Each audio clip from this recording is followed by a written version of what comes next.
C'est pour moi un honneur de prendre la parole dans le cadre de cette première rencontre sectorielle de l'éducation consacrée au plan décennal d'éducation de formation 2020-2030. Ce plan que j'aime mieux appeler, moi, le plan sectoriel d'éducation d'Haïti, pour des raisons multiples.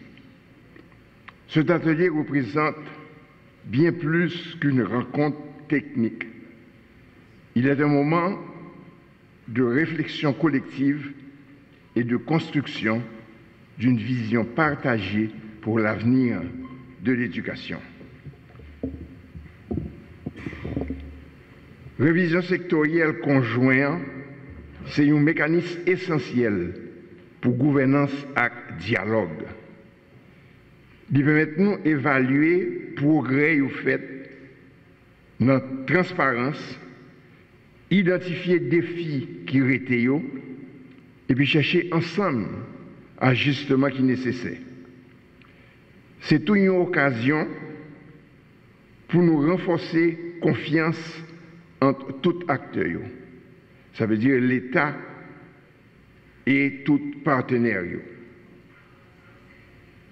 L'État, agence internationale, Kankou, UNESCO, bailleurs, ensemble avec la société civile, là, dans une logique responsabilité partagée.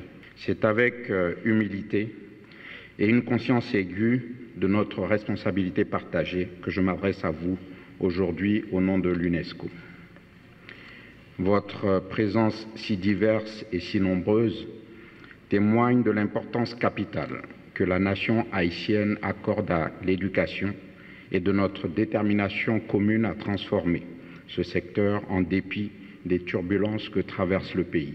Haïti traverse une crise multidimensionnelle, politique, sociale, économique et sécuritaire qui n'a malheureusement pas épargné le système éducatif.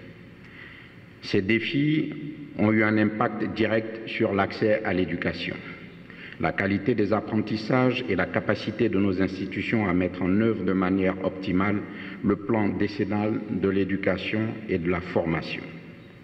Pourtant, malgré ces contraintes, Haïti a fait preuve d'une résilience remarquable. Des initiatives courageuses et porteuses d'avenir ont vu le jour, témoignant de la détermination collective des acteurs de l'éducation à ne jamais déroger à leur mission. Garantir à chaque enfant haïtien une éducation de qualité, inclusive et équitable. C'est dans cet esprit que s'inscrit la revue sectorielle conjointe de l'éducation. Elle représente bien plus qu'un exercice technique. C'est une démarche de réflexion partagée, de transparence et de redevabilité mutuelle.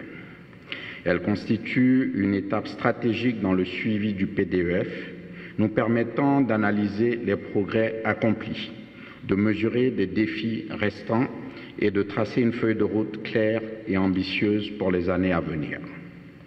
Cet atelier a pour objectif de consolider cette démarche en poursuivant 3 objectifs majeurs. Évaluer rigoureusement la mise en œuvre du PDEF sur la période 2021-2024 en analysant les avancées et les contraintes. Identifier collectivement les acquis et les défis dans les axes stratégiques du plan. L'accès et l'équité, la qualité et la pertinence des apprentissages, la gouvernance et le financement. Formuler des recommandations concrètes et opérationnelles, bâties de manière participative pour renforcer l'efficacité des politiques éducatives et accélérer les réformes. Pour ce faire, la méthodologie adoptée a reposé sur une approche participative et inclusive, qui s'est articulée autour de 4 étapes.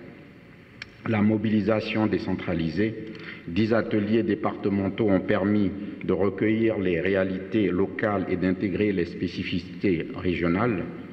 Les groupes thématiques spécialisés, 7 groupes ont approfondi la réflexion sur les thématiques clés du PDEF, pilotées par des experts nationaux. L'analyse et la triangulation des données, malgré les défis du système d'information et de gestion de l'éducation, nous avons procédé à une exploitation méthodique des données disponibles. Le dialogue national et la redevabilité mutuelle. Cette rencontre d'aujourd'hui en est le point culminant, un espace où la transparence et la co-responsabilité se rejoignent.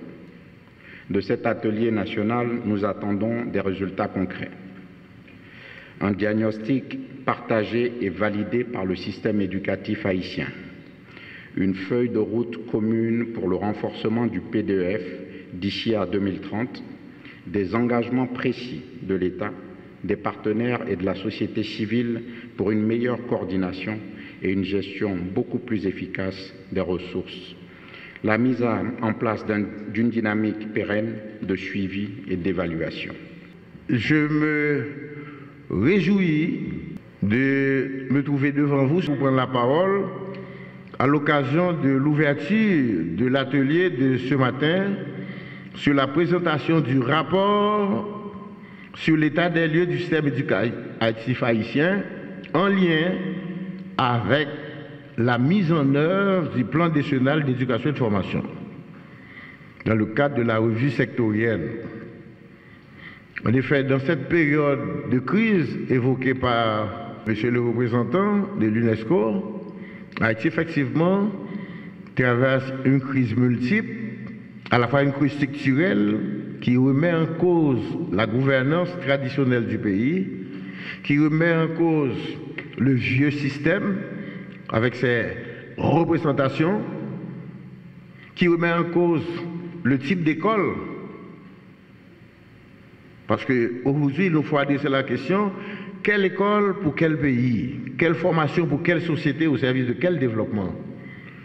Donc, cette crise structurelle se combine avec une crise conjoncturelle marquée par le déclin, la désinstitutionnalisation du pays, la déshumanisation de la société et l'effondrement de ce qui tient lieu de système social. Nous sommes là justement dans le cadre de cette revue sectorielle de la restitution du travail qui a été fait. C'est le lieu pour vous de formuler vos réserves, vos critiques, d'approfondir certaines réflexions qui ont été faites sur des thématiques particulières.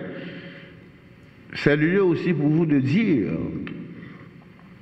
ce qui ne marche pas, ce que vous ne retrouvez pas, parce qu'il y a eu des ateliers régionaux, des consultations régionales, départementales, et je suis content que les directeurs départementaux soient présents à cette rencontre pour voir est-ce que le document qu'on vous donne répond à ce que vous avez dit. Évidemment, presque tous vous êtes nouveaux un petit peu, mais quand même, vous avez le matériau qu'on va vous passer, le document, et vous allez regarder pour voir est-ce que les préoccupations départementales, régionales sont prises en compte dans ce document.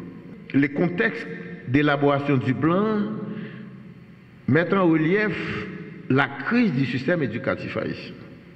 C'est-à-dire notre système, en plus de la nécessité de se moderniser, mais de la nécessité de se transformer pour répondre aux grands enjeux éducatifs et défis de la nouvelle société haïtienne, parce que de mon point de vue, il y a une nouvelle société qui est en gestation. Cet atelier de restitution de la revue sectorielle, c'est pour la salle de classe. C'est pour améliorer la salle de classe, améliorer la qualité de l'éducation, accompagner les élèves, leur permettre de cheminer dans le système, d'avoir un diplôme et de pouvoir rester au pays pour travailler, pour participer au développement du pays. C'est pour ça que nous sommes là. C'est pour vous dire que profitez de cet instant pour entrer dans la profondeur de la chose, donner votre opinion, votre appréciation, discuter avec les responsables des ateliers, débattre sur les problèmes. Mais je vous dis, la situation de l'école haïtienne aujourd'hui est en crise. En plus, l'école est comme prisonnière des combats politiques. L'école est comme prise en otage. Il faut libérer l'école. Voilà pourquoi le thème que je retiens cette année pour la rentrée des classes, c'est restaurer l'autorité de l'école. C'est-à-dire faire de l'école le lieu du garant social, l'instrument de garant social, le lieu où chacun peut se réaliser. Je me souviens quand je suis allé à l'école la première fois. C'était un rêve grandiose, un rêve grandiose. Donc, c'est pour ça que nous sommes là. Sur ce, je conclus pour dire que je déclare ouvert l'atelier sur la présentation du rapport de la revue sectorielle.